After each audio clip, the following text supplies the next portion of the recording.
Guys, welcome back to your channel. तो आज हम जो सिलेबस स्टार्ट करने वाले हैं वो है इंडस्ट्रियल रिलेशंस का। ठीक है, तो हमारा टॉपिक है इंडस्ट्रियल रिलेशंस। ठीक है, तो इंडस्ट्रियल रिलेशन इतना मुश्किल सब्जेक्ट नहीं है। हम इसमें जानेंगे कि इंडस्ट्रियल रिलेशन होता क्या है और इंडस्ट्रियल रिलेशन में जितने भी इंपॉर्टेंट टर्म्स हैं उनको हम ध्यान से पढ़ने वाले हैं। ठीक है, स्टार्ट करते हैं आज की वीडियो। सो इंडस्ट्रियल रिलेशन मतलब कैसे एक इंडस्ट्री में लोगों के बीच में क्या क्या रिलेशन है, लोग कैसे रह रहे हैं, आपस में कैसे काम कर रहे हैं, ताकि जिस वजह से प्रोडक्टिविटी बहुत ज्यादा एनहांस हो रही है और सारा वर्किंग एनवायरनमेंट बहुत ज्यादा अच्छा है। तो इसमें मैं आपको की टर्म्स मार्क करवाऊंगी, उनको ध्यान से समझ लेना। फर्स्ट हमारा टॉपिक है इंडस्ट्रियल रिलेशन का कंसेप्ट क्या है और इसका स्कोप क्या है। सो industrial relation is a dynamic concept. आपको पता है कि जैसे जैसे हमारा एनवायरनमेंट चेंज होता है, सारी चीजें एकदम से इकोनॉमिक एंड सोशल ऑर्डर वाली चीजें चेंज हो रही हैं। सो जो इंडस्ट्रियल रिलेशन का कंसेप्ट है वो और ज्यादा वास्ट होता जा रहा है और ज्यादा डायनामिक होता जा रहा है। सो इंडस्ट्रियल रिलेशन होता क्या है, इसकी डेफिनेशन है, industrial relation is an art of living together for the purpose of production, productivity, efficiency, human wellbeing and industrial progress. मतलब सभी लोगों का साथ मिलकर रहना ताकि प्रोडक्शन अच्छी हो, प्रोडक्टिविटी अच्छी हो, इंडस्ट्रियल प्रोग्रेस अच्छी हो, सब कुछ अच्छा एनवायरनमेंट रहे। So that is industrial relation. ठीक है, अब जो इंडस्ट्रियल रिलेशन के कीवर्ड्स हैं वो मार्क कर लेना और मेन पार्टिसिपेंट्स मार्क कर लेना।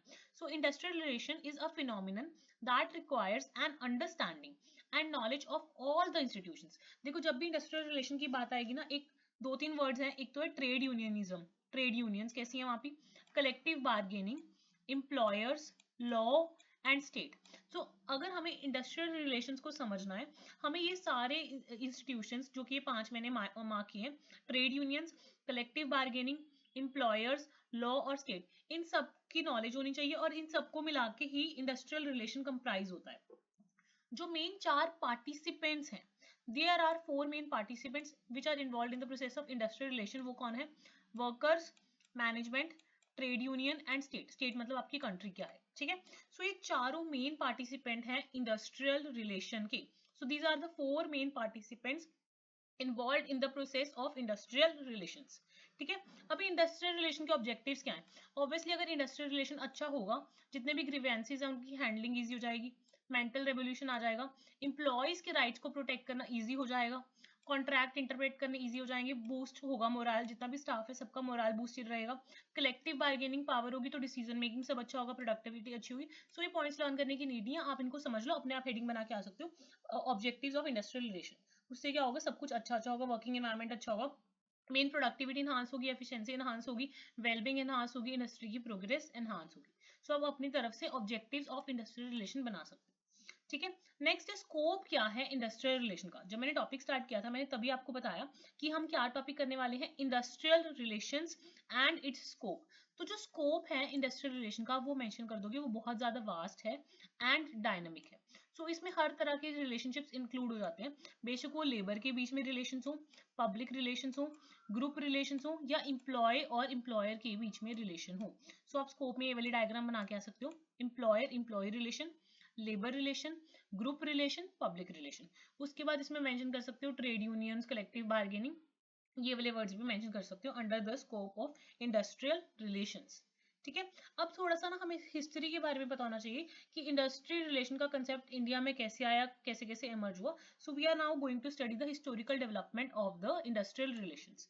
ठीक है, इसमें आप 2 पार्ट्स में डिवाइड कर देना, pre independence era and post independence era, कि इंडिपेंडेंस से पहले वाला टाइम और इंडिपेंडेंस के बाद वाला टाइम। ठीक है, तो जो प्री इंडिपेंडेंस एरा था ना, उस टाइम पे ही चलता था फायर एंड हायर्ड, किसी को हायर कर लिया किसी को फायर कर लिया। ठीक है, जो मेन कमांडिंग पोजीशन पे होता था वो हमेशा एम्प्लॉयर होता था, एम्प्लॉयर ने जैसा बोल दिया वैसा ही करते थे, वेजेस बहुत ज्यादा पुअर होती थी। ठीक है, till the end of first world war trade unions इतनी नहीं एमर्ज हुई थी। ठीक है, इतने ज्यादा कोई लॉज वगैरह नहीं थे वर्कर्स के राइट्स को प्रोटेक्ट करने के लिए, एक्सेप्ट एक एक्ट था, एक्ट 1860 का, जिसमें एम्प्लॉयर्स एंड वर्कमैन का अगर डिस्प्यूट होता है रिगार्डिंग द वेजेस तो उसको कैसे सेटल करना है उसके बारे में थोड़ा सा था। बाकी कोई इतने लॉज वगैरह नहीं थे प्री इंडिपेंडेंस एरा में। ठीक है, बट जब वर्ल्ड वॉर 1 स्टार्ट हुआ ना, ये भी प्री इंडिपेंडेंस एरा की ही हम बातें कर रहे हैं, उस टाइम पे थोड़ा थोड़ा वर्कर्स रियलाइज करते थे कि हमें वायलेंस करना चाहिए और workers started resorting to violence and employers restore to lockouts. ठीक है। तो ये स्ट्राइक्स वगैरह डिस्टर्बेंसेस वगैरह वर्ल्ड वॉर 1 के टाइम पे थोड़ा सा हुआ था, बट इंडिया का तो तभी भी इंडिपेंडेंस नहीं हुआ था। तो अभी हम जानेंगे पोस्ट इंडिपेंडेंस एरा। सो अभी जितने भी सिग्निफिकेंट चेंजेस आए हैं वो पोस्ट इंडिपेंडेंस एरा के बाद आए हैं। सो जो चेंजेस आए हैं वो पॉजिटिव इंपल्सेस भी हैं, नेगेटिव इंपल्सेस भी हैं। इन सब चीजों ने शेप किया है इंडस्ट्रियल रिलेशंस को। ठीक है। पोस्ट इंडिपेंडेंस एरा में क्या था, आफ्टर इंडिपेंडेंस सबसे बड़ा स्टेप लिया गया industrial dispute act 1974। So it was one of the major step which was taken in 1974. ठीक है। अलग अलग नए नए एक्ट्स आए, डिस्प्यूट्स रिजॉल्व करने के लिए मशीनरीज आई। ठीक है। अवार्ड बिल्डिंग, लीगल इन्फोर्सेबल चीजें, ये सारी आई, अलग अलग चीजें बनी, कॉन्फ्रेंसेस बने, रेजोल्यूशंस बने। तो ऐसे स्पेसिफिक नाम याद करने आप ऑनलाइन कर सकते हो, बट इतनी नीड नहीं है। तो आप प्री इंडिपेंडेंस एरा और पोस्ट इंडिपेंडेंस एरा समझा के आ सकते हो अगर इनकेस आपको हिस्ट्री का क्वेश्चन आ जाता है। अभी सबसे इंपॉर्टेंट क्वेश्चन करने वाले हैं हम फर्स्ट यूनिट में से, दैट इज यूनिलेटरिस्ट, प्लूरिस्ट और Marxist perspective of IR. Industrial relation की 3 पर्सपेक्टिव्स हम पढ़ने वाले हैं, यूनिलेटरिस्ट, प्लूरिस्ट और मार्क्सिस्ट। ठीक है। तीनों अप्रोचेस हम पढ़ने वाले हैं। इसमें पता है क्या है, पहले मैं आपको थोड़ा सा इंट्रोडक्शन दे देती हूँ। इसमें क्या है, अलग अलग थ्योरीज हैं। ठीक है। अलग अलग स्कॉलर्स ने अलग अलग थ्योरीज दी हैं या अलग अलग मॉडल्स एंड अप्रोचेस दिए हैं टू द इंडस्ट्रियल रिलेशंस। ठीक है। सब लोगों ने अपने अपने पर्सपेक्टिव से समझाया है। ये 10-12 थ्योरीज हैं, आप इंट्रोडक्शन में लिख सकते हो, जैसे the systems approach, Oxford approach, industrial sociology approach, social action model, psychological model, human relation approach, Marxist approach, Gandhian approach, pluralist approach. ठीक है। Unitarist approach. तो ये अलग अलग अप्रोचेस आप इंट्रोडक्शन में लिख देना कि डिफरेंट डिफरेंट स्कॉलर्स ने डिफरेंट डिफरेंट अपनी अपनी पर्सपेक्टिव से अलग अलग अप्रोचेस दिए हैं। बट इसमें से जो हमने करनी है सिलेबस पॉइंट ऑफ व्यू से मेनली वो 3 अप्रोचेस करनी है। वो है एक तो मार्क्सिस्ट वाली, एक प्लूरिस्ट वाली और एक यूनिटारिस्ट वाली। ठीक है। ये तीनों पढ़ लेते। ये तीनों जो नेम है हम मेनली करेंगे। सबसे पहले अप्रोच है यूनिटरी अप्रोच। कौन सी अप्रोच है, यूनिटरी अप्रोच। इनका डिफरेंस भी आ सकता है, इनका मीनिंग भी आ सकता है, तीनों साथ में आने के ज्यादा चांसेस है। सो ये अच्छे से ध्यान से समझ लेना, ध्यान से पढ़ लेंगे। ठीक है।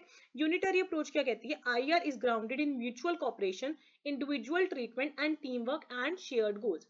सो आईआर मतलब इंडस्ट्रियल रिलेशन में ये बहुत जरूरी है कि म्यूचुअल कॉपरेशन हो, इंडिविजुअल को हम अच्छे से ट्रीट करें, टीम वर्क हो और शेयर्ड गोल्स हो। ठीक है। जो यूनिटरी अप्रोच है ये मेन बोलती है कि यूनिटी से ही सारी चीजें सुलझाई जा सकती है, मेन यूनियन कॉपरेशन, ये सारी चीजें बहुत ज्यादा जरूरी हैं। वर्क प्लेस कॉन्फ्लिक्ट है वो टेम्परेरी होता है, जस्ट अगर पुअर मैनेजमेंट हो रही है उस वजह से वर्क प्लेस में क्या हो रहे हैं, कॉन्फ्लिक्ट्स हो रहे हैं। ठीक है।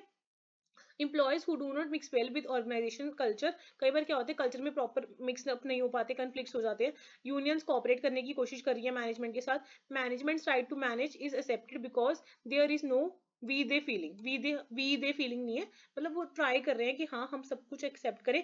Underlining assumption is that everyone benefit when is focus on common interest, promotion and harmony. Unitary approach में आपको क्लियर हो जाएगा कि हम सारे यूनाइटेड हैं, सबकी हार्मनी का प्रमोशन करना है, सबका कॉमन इंटरेस्ट है, सभी का मतलब सबका साथ सबका विकास वाला काम लगा लो, वो सारी चीजें।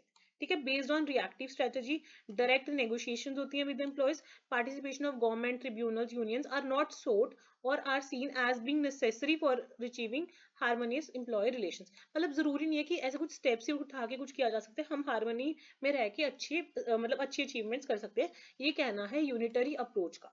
ठीक है। क्लियर हो गया। नेक्स्ट हमारी अप्रोच है प्लूरिज्म अप्रोच। प्लूरिज्म अप्रोच क्या बोलती है, इसको बोलते हैं कन्फ्लिक्ट अप्रोच भी। क्या बोलते हैं, कन्फ्लिक्ट अप्रोच। इसका मतलब है ये वाली अप्रोच ये मानती है कि there exist more than one ruling principle. एक रूलिंग पार्टी नहीं है, मल्टीपल रूलिंग पार्टीज हैं, जिसकी वजह से कन्फ्लिक्ट ऑफ इंटरेस्ट हो जाता है। ठीक है। प्लूरिज्म इज अ बिलीफ कि यहाँ पे एक ही तरह का रूलिंग प्रिंसिपल नहीं है, रेदर बहुत सारे कन्फ्लिक्ट ऑफ इंटरेस्ट हो जाते हैं इस वजह से। सो ये आईआर को एक्सेप्ट करता है, कन्फ्लिक्ट राइज होगा between the management and workers. ठीक है। इनएविटेबल है, वो बोलता है टेम्परेरी है, जो हमने पिछली वाली अप्रोच पढ़ी इसमें आ जाता है कि जो उनका कन्फ्लिक्ट होना है वो इनएविटेबल है, but containable through various institutional arrangements like collective bargaining, conciliation, arbitration etcetera. तो ये मानते हैं कि जो कन्फ्लिक्ट है that is necessary for growth and innovation. तो कन्फ्लिक्ट इनएविटेबल है और वो जरूरी है for the growth and innovation. ठीक है। It perceives organization as coalitions of different interest. So यहाँ पे अलग अलग कंपीटिंग इंटरेस्ट के लोग बैठते हैं, तो जब वो बैठेंगे बहस तो होगी, सो जिसकी वजह से ऑर्गेनाइजेशन में क्या हो जाएगा, ग्रोथ हो जाएगी। It perceives trade union as legitimate representatives. वो बोलते ट्रेड यूनियन हो ना हो इतना कुछ फर्क नहीं पड़ता, जो पिछली अप्रोच में हमने पढ़ा, बट यहाँ पे बोला जा रहा है कि जो ट्रेड यूनियंस हैं वो लेजिटिमेट रिप्रेजेंटेटिव्स हैं एम्प्लॉयज के इंटरेस्ट के। ठीक है। It perceives stability in IR as a product of concession compromises between management and union. Employees join union to protect their interest. तो एम्प्लॉयज खुद से यूनियंस ज्वाइन करते हैं ताकि वो अपने हकों के लिए लड़ पाए और डिसीजंस हैं उस पे मैनेजमेंट पे दबाव बना पाए। तो यूनियन क्या करती है, बैलेंस ऑफ पावर करती है between the employees and management.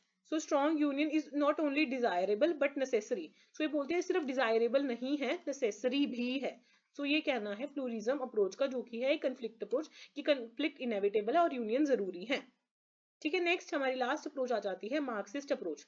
कौन सी अप्रोच, मार्क्सिस्ट अप्रोच। ये अप्रोच क्या बोलती है, मार्क्सिस्ट जो अप्रोच है वो एक तरह से प्लूरिस्ट वाली जो हमने सोच पहले पढ़ी उसके जैसे ही है, वो भी सेम ही बोलती है कि जो कंफ्लिक्ट है वो इनएविटेबल है।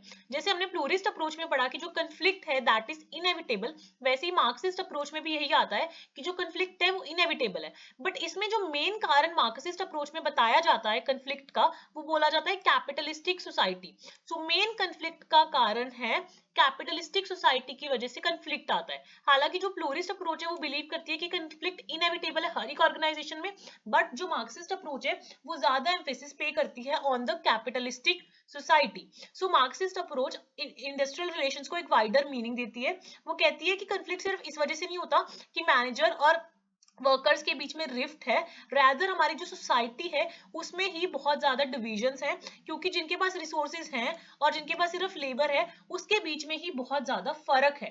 सो ये मार्क्सिस्ट अप्रोच का कहना है, और इसमें उस टाइप ऑफ सोसाइटी पर फोकस है जहां पे ये डिफरेंसेस बहुत ज्यादा हैं कि जिनके पास रिसोर्सेज हैं और जिनके पास रिसोर्सेज नहीं है।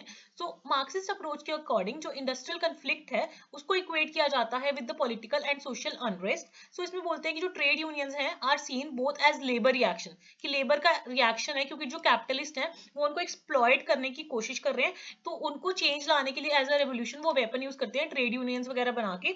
और जो वेजेस के रिगार्डिंग डिस्प्यूट्स हैं वो जस्ट सेकेंडरी हैं, सो स्ट्राइक्स वगैरह करते हैं और दिखाते हैं कि हम भी कुछ कर सकते हैं, अगर आप हमारे इंटरेस्ट नहीं सुनोगे तो वो मैनेजमेंट के अगेंस्ट कदम उठाता है। सो बैलेंस दोनों कंपीटिंग ग्रुप, बेशक मैनेजमेंट है और बेशक एम्प्लॉयर है, एम्प्लॉयज है, उनके बीच में कंपीटिंग ग्रुप्स, दोनों कंपीटिंग ग्रुप्स के बीच में बैलेंस का काम क्या कौन करती हैं, ट्रेड यूनियंस करती हैं। तो अभी आपको एक छोटी सी डायग्राम के थ्रू मैं तीनों का एक कंपैरेटिव एनालिसिस बता देती हूँ, यूनिटरी, प्लूरिस्टिक और मार्क्सिस्ट अप्रोच का।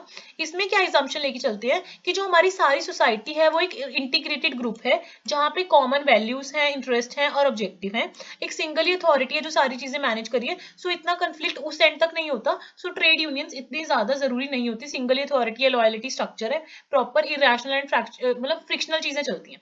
उसके बाद तो जो प्लूरलिस्ट अप्रोच है वो बोलती है कि पोस्ट कैपिटलिस्ट सोसाइटी है, अलग अलग लोगों के अलग अलग व्यूज हैं, डिफरेंट डिफरेंट इंटरेस्ट हैं, डिफरेंट डिफरेंट ऑब्जेक्टिव्स हैं, सेक्शनल ग्रुप्स हैं। सो कॉम्पिटिशन चलता रहता है। ठीक है। और जो मतलब ट्रेड यूनियंस है वो इनएविटेबल है और स्ट्रक्चर्स ऐसे चेंज होते रहते हैं। जो मार्क्सिस्ट अप्रोच है वो मेनली बोलती है कैपिटलिस्टिक सोसाइटी है, division of labour and capital है, इम्बैलेंसेस है, इसलिए ये सारी चीजें इनहेरेंट है, इसलिए ट्रेड यूनियंस का होना बहुत हद तक वाइड और उसकी पूरी प्रॉपर डेफिनेशन उन्होंने बताई हुई है। ठीक है। बाकी इसका हम करते हैं सेकंड पार्ट में। फर्स्ट यूनिट हमारा आधा हो गया और बाकी सेकंड पार्ट में हम कवर कर लेते हैं हमारा फर्स्ट यूनिट।